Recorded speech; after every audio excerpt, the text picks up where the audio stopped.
jatuh, tak pas. Aku bertatapan sama sesuatu yang aku nggak ceritakan. Apa? Nggak tahu. Halo guys, selamat pagi, siang, dan malam. Saya Juan. Di channel ini kita bakalan lebih banyak sering membahas tentang cerita-cerita horor, perjalanan atau pengalaman dari narasumber kita. Maka dari itu kita langsung dengarkan aja gimana pengalaman saudara kita, teman kita.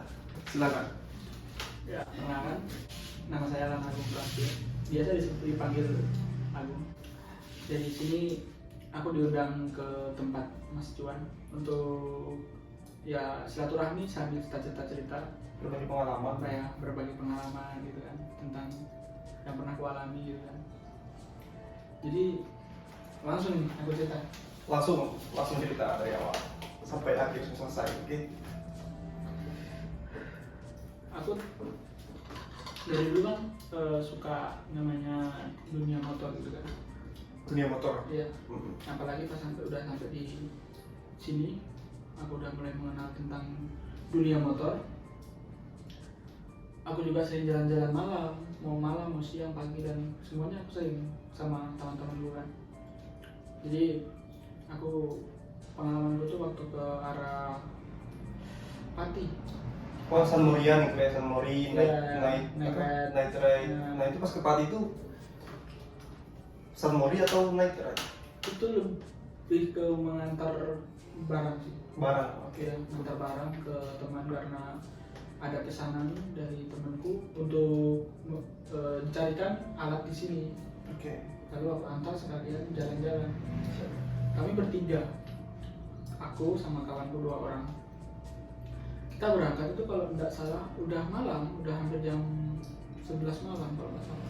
Jadi udah benar-benar larut ke arah Pati. Nah, dari awal tuh aman-aman aja, tanpa ada kendala, motor pun nyaman, hujan pun enggak gitu kan. Masih normal-normal aja, masih aman gitu. Oke. Pas sudah di pertengahan jalan kan, yang kamu tahu kan terkenal dengan namanya Alas Purwo atau hutan Purwa atau hutan tua gitu kan. Iya, pernah dengar. Pernah dengar itu kan. Pas di Alas Purwa itu kan, itu benar-benar sepi. Jalan tuh sepi. Adapun kendaraan lain itu hanya kayak truk kontainer yang besar-besar. Kayak kendaraan pribadi ataupun yang orang-orang tuh sepi banget. Baru penerangan jalan itu hampir gelapnya di Alas Purwo itu benar-benar pekat banget, kayak lampu pun aja udah makin udah terang. Itu pun kayak ibaratnya udah nggak mau tembus gitu. Pekat banget. Dicampur dengan ada kabut tipis tapi nggak terlalu tebal. Jadi kejadian itu pas di Alas Purwo itu di bagian jalan berkelok-kelok, pokoknya tikungannya banyak banget. Di situ mulai rasa nggak enak. Yang pertama, temanku satu yang naik metik, dia tuh udah bilang, kalian duluan aja, aku nggak ada persangka buruk. Oh, berarti 3 orang nih pakai motor sendiri. Pakai motor sendiri. Apa aja tuh yang bawa motornya kira-kira? Kalau aku motornya Verza. Yang temanku satunya yang Ninja 250 yang FI lama. Yang satunya motor Matic Beat Street. Nah, yang Beat Street ini pertama yang ngerasa duluan aja gitu. Kenapa dia bilang duluan aja? Ya udah, aku nggak ada rasa lain kan, aku duluan. Karena dia Matic harusnya di depan kan. Itu pun aku belum sadar. Kami berdua itu udah di depan. Kupikir dia di belakang, gitu kan. Kawanku pun bilang mikirnya itu dia di belakang. Udah jauh lah itu. Aku ngerasa nggak enak, aku berhenti. Berhentilah. Aku bilang, aku lihat ke belakang. Si namanya Hoirul. Si Hoirul di mana? Kok nggak ada? Nggak tahu ya. Hasan tadi di belakang juga. Aku telepon dia. Hoirul, kamu di mana? Aku jatuh.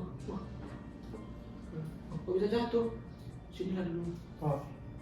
Dia nggak berani jelasin dulu, langsung sama. Jatuh, aku hujan. Kenceng aku balik. Sampai di tikungan itu aku nggak lihat siapa-siapa. Sama kawanku tuh nggak lihat siapa-siapa. Telepon lagi, kamu di mana? Sambil marah kan aku. Aku di tikungan jembatan. Lewat lah. balik lagi aku baru ketemu dia. Padahal dari tadi dia di samping di pinggir jalan. Tapi dia nggak luka, cuman motornya aja baret. Dia ceritain, atau kenapa ya? Karena aku tadi udah belok, karena aku bisa nabrak pembatas jembatan. Aku masih berpikir alasan aja ini, mungkin ngantuk atau capek gitu kan. Aku jadi nggak kayak udah yang penting kamu nggak apa-apa kan? Iya tahu motorku baret. Gampang kalau baret itu bisa diperbaiki, yang penting kamu nggak apa-apa dulu. Ini masih lanjut apa enggak? Terus si temanku yang namanya Adi itu yang ini jadi ini nanggung, mau balik pun jauh, jadi mendingan langsung aja ke sana, gitu. Udah, kita pulang. Langsung depan dia. Yang jatuh tadi sudah depan. Langsung depan, biar jangan ketinggalan atau gimana. Kamu masih kuat kan? Gak apa-apa, aku tuh gak apa-apa, gak ada luka sama sekali. Oke, kita jalan. Ada sekitar 15 menit. Sekitar 15 menit itu kita di perjalanan. Nah, disitulah aku yang merasa motorku mulai agak berat, gak seperti biasanya. Terus kita tuh jadinya tuh kayak makin kejar-kejaran. Gak tau kenapa jadi kejar-kejaran. Disitulah pokoknya aku gak bisa sebutin di kejaran mana aja, maksudnya aku juga gak hafal kan. Tapi itu intinya tuh banyak banget tikungan, naik turun, tikungan gitu kan. Baru jalan baru di aspal. Jadi kan belum ada pembatas putih-putih di kiri kanan atau di garis-garis putus di tengah marka jalan gitu kan, belum ada. Di situ kita kejar-kejaran. Nah, pas aku udah yang paling depan itu, disitulah aku ngerasa itu memang aku ingin dibunuh. Mau dibunuh, kayak jalan itu hilang, langsung dari pandangan tuh kayak jalan tuh hilang gitu, gelap aja. Aku sampai bingung ini antara lurus belok atau gimana gitu. Di posisi kecepatan tinggi. Sampai kawanku yang di belakang tuh pun heran, di tikungan tajam turun gini. Itu aku nggak nurun kecepatan. Jadi hampir menabrak pembatas jalan sebelahnya jurang. Jadi aku pas sadar itu mungkin jaraknya udah tinggal 7 sampai 6 meteran. Tapi kondisi kecepatan tinggi. Pas aku sadar bahwa di depan itu udah tiba-tiba langsung tak, itu jalan udah di ujung tikungan. Itu pun kalau ada mobil kendaraan dari sana, itu udah paling tidak alang lagi aku bakal fatal gitu ya? Pokoknya fatal lah itu. Aku tuh langsung ku handling motorku, langsung aku ikutin tikungan walaupun aku keluar jalur dari jalan aspal.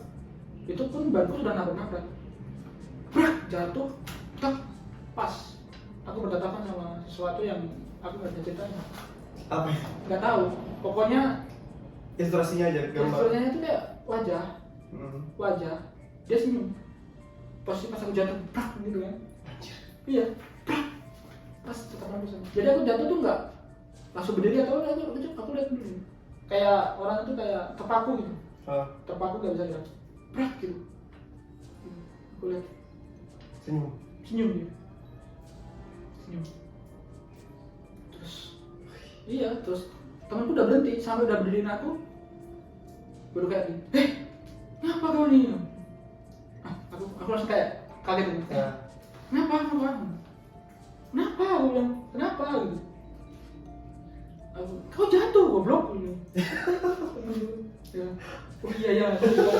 Soalnya aku masih terpaku sama itu. Kamu tuh jatuh goblok. Dilihat ya, aku nggak apa-apa juga, sama kayak yang sebelumnya dulu. Yang primitif itu ya?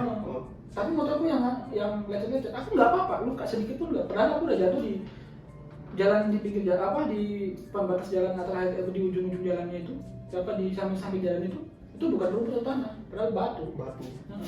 Itu motorku udah ke bawah ke jurang. Jadi aku naikin sama kawanku itu berat, gitu. Putusnya kita berhenti dulu di situ. Kita ngerokok dulu. Kenapa kamu tadi tikungan malah ngebut-ngebut? Aku nggak berani cerita, takutnya mereka nggak percaya gitu kan. Nggak tahu lah, kayaknya aku capean atau ngantuk gitu kan. Yaudah ngerokok dulu kita sampai rokok mati. Jadi kita cerita, kita duduk ngerokok sambil diam. Temenku yang Adi sama Khairul tuh main HP. Nggak lama motor lawanku hidup, yang ninja itu hidup sendiri. Padahal kunci dipegang sama. Disitulah mereka baru sadar. ini nggak benar ini nggak benar, seriusan ini nggak benar. Temen adikku ya, teman adik itu yang namanya adik itu temanku bilang ini nggak benar ini antara kamu lanjut atau balik aja. Aku bilang nanggung, ini udah deket, tapi ini kayaknya nggak, perasaanku nggak enak ini, perasaanku nggak enak. Jadi kita di situ ada lah kalau sekitar 20 menitan.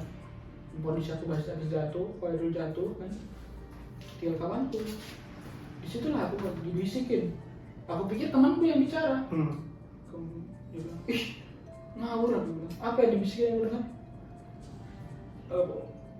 kamu lanjut aku mati. Aku bilang gitu sama temanku. Aku pikir temanku yang ngomong. Oke. Ngomong asal ngomong. Nggak boleh kamu kayak gitu. Aneh nih orang sendiri gitu kan. Aku nggak boleh cerita. Oh, salah dengar mungkin. Salah dengar apa? Kami aja nggak ngomong apa-apa, main HP aja enggak gitu kan, teman-temanku. Tadi ada yang aku sempat dengar ada orang ngomong gitu, kamu lanjut ke mati. Nah, nggak percaya lah aku kan, enggak. Lanjut, gas lagi kita. Gas. Akhirnya yang ngetik di tengah, aku di depan, kemudian ninja di belakang. Bener. Nggak lama, 6 menit atau 7 menit perjalanan. Motor temanku itu ninja. Motor ninja, rantainya itu bisa lepas sampai dari depan. Lepas, maksudnya lepas tapi nggak lepas itu, cuma lepas itu. Lepas. Tring. Dia klakson, kita berhenti. Loh, kenapa motormu? Nggak tahu, rantainya lepas. Aku pasang lagi. Ternyata yang rantai bagian depan lepas. Disitulah aku nggak sadar bahwasanya kita tuh berhenti di tengah-tengah jalan. Padahal aku udah yakin banget aku tuh berhenti di pinggir jalan. Pokoknya tuh udah dibuat-buat aneh lah. Di belakang itu ada tronton dulu, nggak lihat. Sampai orang tronton tuh maki-maki kita di situ. Nggak sampai ketabrak karena memang tronton dari jauh udah lihat. Kita tuh nggak sadar, 3 orang itu nggak sadar bahwa di belakang itu ada tronton. Udah, kayak kita minggir. Masih terdiam, nggak ada komunikasi apa. Langsung motor, dekat start. Jalan lagi, motor udah jadi. Jalan lagi. Selang itu agak jauh, sekitar 15 menit. Nah di situ temanku Hoirul hilang dari jalan. Hoirul ini apa metik ya? Ya, hilang dia. Maksudnya dia nggak tahu di depan antara di belakang. Yang pastinya dia pertama di tengah, tapi jarak kita terlalu jauh. Jadi aku udah depan, kawanku paling belakang, Hoirul di tengah. Harusnya kan kalau misalnya dia mendahului aku lihat. Nyalip gitu ya. Tapi kalau misalnya dia didahului sama Adi pun masih harus lihat. Aku berhenti, nungguin Adi bilang, loh Hoirul mana? Loh, ku pikir sama kamu.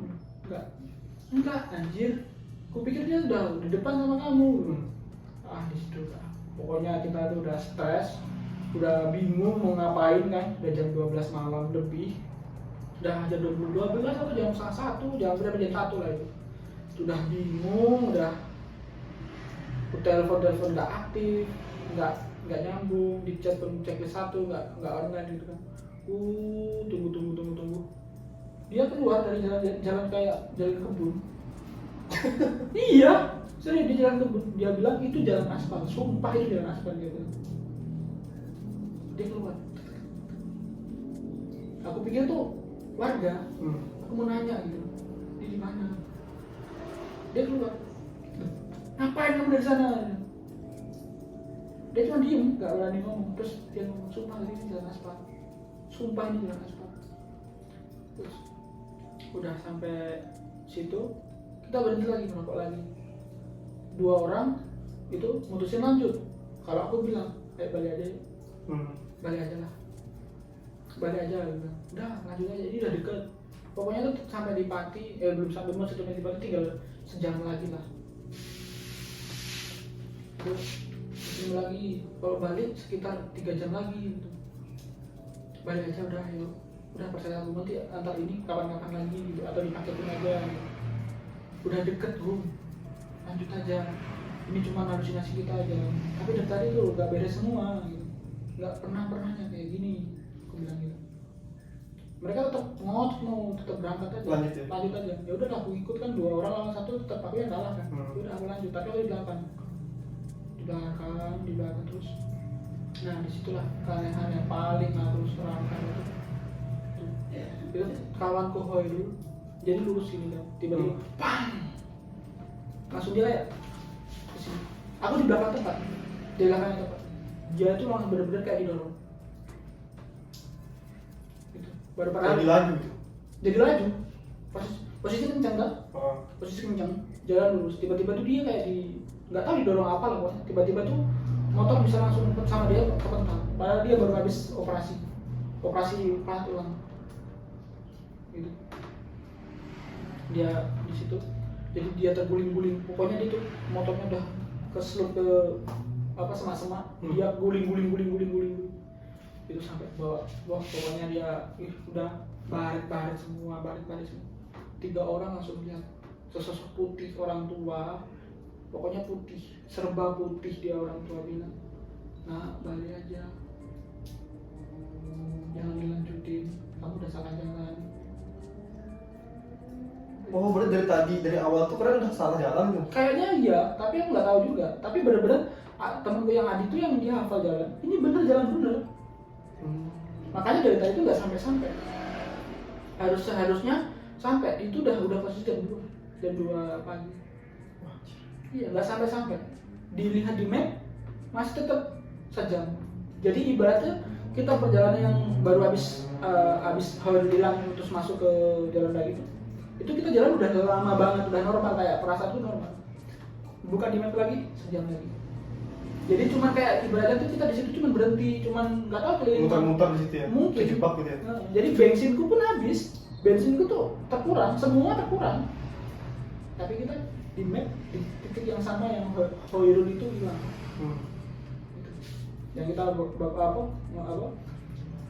saling melawan antara balik ataupun lanjut atau balik atau lanjut itu di situ lagi akhirnya gimana balik Pak? Balik kita balik itu pun kita nggak bisa sampai di tempat apa ya namanya ujung dari Alas Purwo nggak sampai padahal kita tuh normal jalannya normal kencengnya apa bawa motor ya udah nggak berani kenceng kan gitu. Sampai bensinku tuh udah ketik apa speedometernya tuh udah ketik udah mau habis nggak nemu kampung ku buka maps lagi ke arah Pati sejam ke arah Jogja 3 jam lebih iya sampai frustasi kita akhirnya aku mutusin untuk mengambil bensin ke temenku supaya ya buat ngisi motorku lah gitu kan berjalan lagi gitu sampai bingung gitu terus cari botol aqua di pinggir jalan ataupun apalah yang bisa buat ambil bensin gak ada menemu sampai motorku itu benar-benar mati habis bensin aku step si Hoirul langsung pasang maps ini sebenarnya kita tuh gimana kenapa sih gitu kan pasang map di map itu ternyata kita jalan map tuh berhenti nggak ada pergerakan ke sana karena ada sinyal gitu ada sinyal makanya kan bisa buka maps kan kita ke arah Jogja lagi itu di maps itu titik kita tuh cuma di situ padahal kita posisi berjalan GPS-nya maps itu kayak nggak gerak kita kayak cuma di tempat dan itu pun kan ada kayak anak panah gitu kan itu cuma keliling-keliling gitu iya kayak baling-baling keliling harus langsung stop nah apa ini loh dari tadi cuma di sini terus aku lihat di atas gitu ya rute-rutenya masih sama tapi kalau kita di jalan itu kayak kita di perjalanan yang sama akhirnya kita nunggu sampai pagi di situ sampai subuh mungkin ya jam 4 subuh kita di situ baru datang lah bapak tua banget dia kenapa nak udah jam segini kok masih di sini gitu motor bensinnya habis pak ya. Oh di depan dong ada desa padahal deket di depan ada desa kalau mau ke sana mending jalan kaki aja pak mana mau aku start lagi motorku yang apa badan paling besar ya mereka keberatan kan jadi aku yang step motornya sama nggak nyampe sampai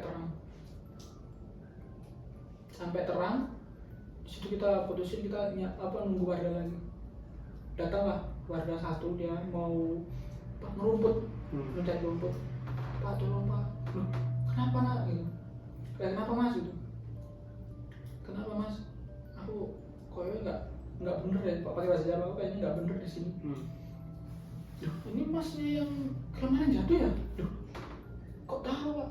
Ya kan warga saya yang nolongin kalian jatuh di jembatan tikungan kan? Masa nggak ada orang, tapi kita ditolongin di situ. Gimana sih? Oh, bingung kan? Ya aku pun duh, salah orang mungkin pak. Ini masih ini kan yang jatuh, motor metik ini kan? Gitu. Iya bener, tapi kita itu jatuh nggak ada orang sama sekali. Oh rame loh mas, jalan rame kok.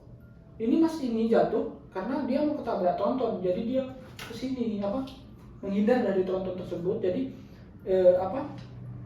dia langsung menabrak pembatas jembatan.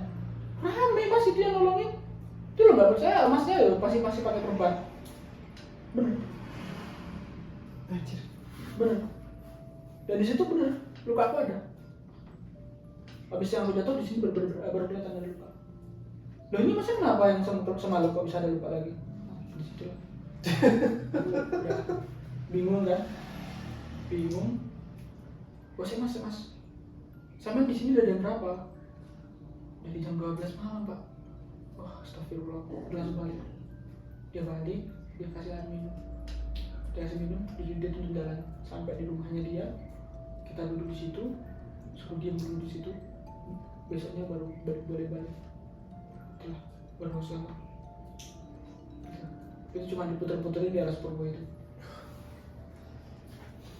Bener-bener ada luka. Malamnya tuh nggak ada sama sekali. Temanku itu udah pakai ini perban di sikut sini, kan tikungan gini, jadi dia jatuh gini kan. Ini bener-bener pakai perban. Malamnya itu nggak ada apa-apanya gitu. Ada masih ada bekasnya? Ini? Iya anjir.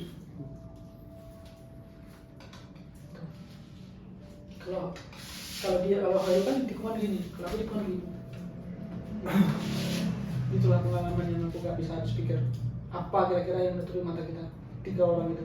Iya soalnya aku emang nggak usah logika juga ya. Nggak masuk logika. Tapi yang benar-benar ada itu perbannya itu ada si temanku Hayu. Kalau motornya lecet iya, lecet model yang sama. Tapi itunya yang nggak dia habis pikir. Nggak ada luka. Yang malam itu tuh nggak ada luka dan Hoyul jatuh telepon aku itu tuh cuman kita bertiga di situ. Penonton nggak ada, orang-orang nggak ada, sepi, bener-bener sepi, cuma 3 orang. Tapi di situ warga itu bilang, mas ini kan semalam yang tolongin kan, yang warga aku tolongin kan, orang-orang kan. Aku ceritakan di situ tempat situ terus beliau pulang dulu dia ngambil air putih, disuruh minum di situ baru dia turun balik ke rumah dia. Besoknya baru balik, jangan balik dulu. Pokoknya dikasih makan, dikasih ini, disuruh pokoknya sholat lah, suruh ini, datanglah kayak orang-orang pintar lah atau gimana, atau kayak orang-orang yang lebih ngerti gitu kan, disuruh pokoknya ngikutin ritualnya mereka gitu. Kayak kita suruh duduk, kita berinteraksi sama orang pintar itu. Iya, terus dia selesai akhirnya. Ya, dari situ setelah itu langsung diceritain sama orang itu, dia bilang kalau kejadian kayak gini udah biasa mas. Rata-rata supir itu bilang ini jalannya lurus kok mas, tapi tiba-tiba tikungan, sering jatuh, ya sering kecelakaan, tetap mau masuk jurang gitu. Jadi setelahnya gitu di matanya tuh kayak penghalang gitu ya. Ya dilihatin suatu tempat yang berbeda. Padahal aslinya nggak gitu ya. Nggak gitu. Itu kira-kira ada nggak kau yang melanggar aturan mereka gitu atau ngerasa gimana? Satu, sebelum masuk di Purwo itu temanku yang ada itu kencing sembarangan. Dia kencing di situ. Walah. Itu. Kira tiba-tiba aja disesatinnya gitu. Iya, dia kencing. Udah bilang, kalau kencing jangan sini lah, cari tempat lain. Dia bilang ini khas Purwo ya. Udah nggak apa-apa, santai aja. Iya. Oke.